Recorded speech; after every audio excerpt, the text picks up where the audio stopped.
Hello everyone, welcome to Sure Learning. I can't do this, I can't do this. I wish I was creative.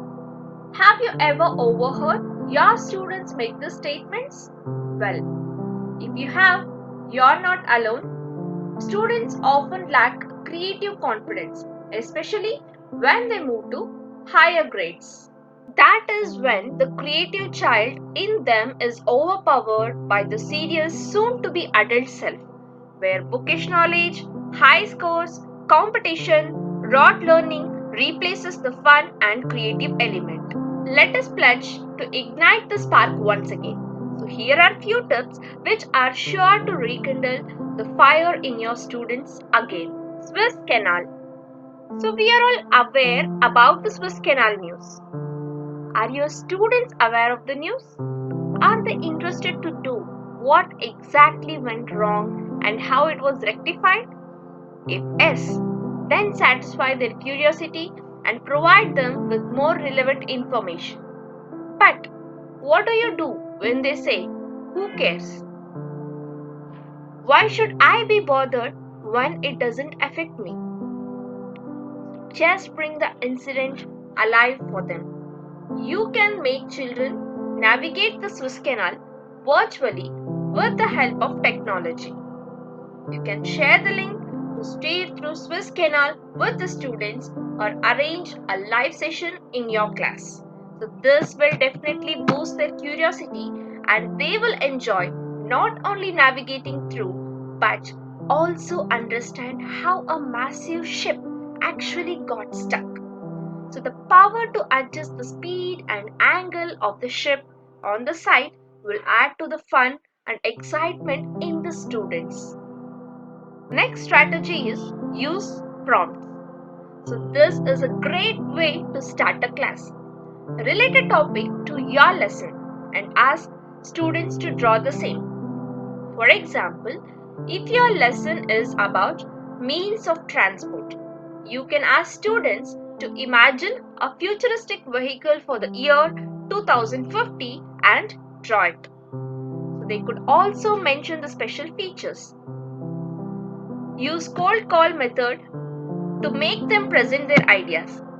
By sparing this 10 minutes at the beginning, you are sure not only to spark their creativity and curiosity, but also get their attention hooked to your class. The next strategy is composing nest.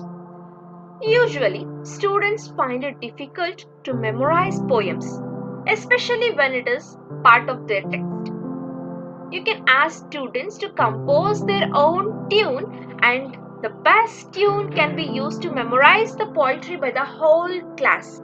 And this is one of the best ways to develop creativity as well as curiosity among students to learn poetry. Students can also memorize names of landforms, flora and fauna, physical features of different continents in the form of rap songs.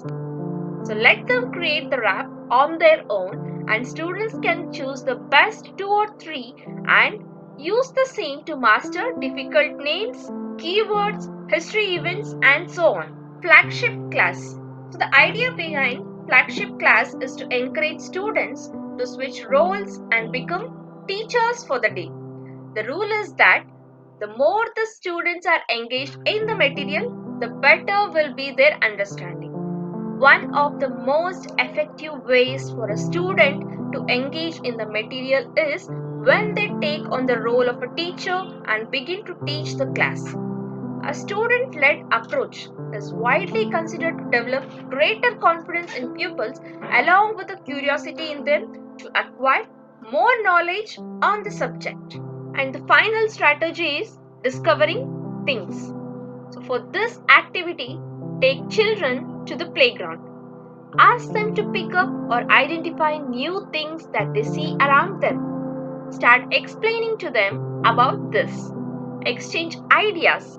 Hold chat sessions and discussions about what new things they see or find. But how do you implement this online? Ask the children to share their experiences or photographs of the new things they discovered recently. and let them speak about this. Add inputs to make way for a better collaborative learning experience. Hope you enjoyed this video and would want to hear from me again. Be sure to click on the subscribe button before you go. Happy teaching!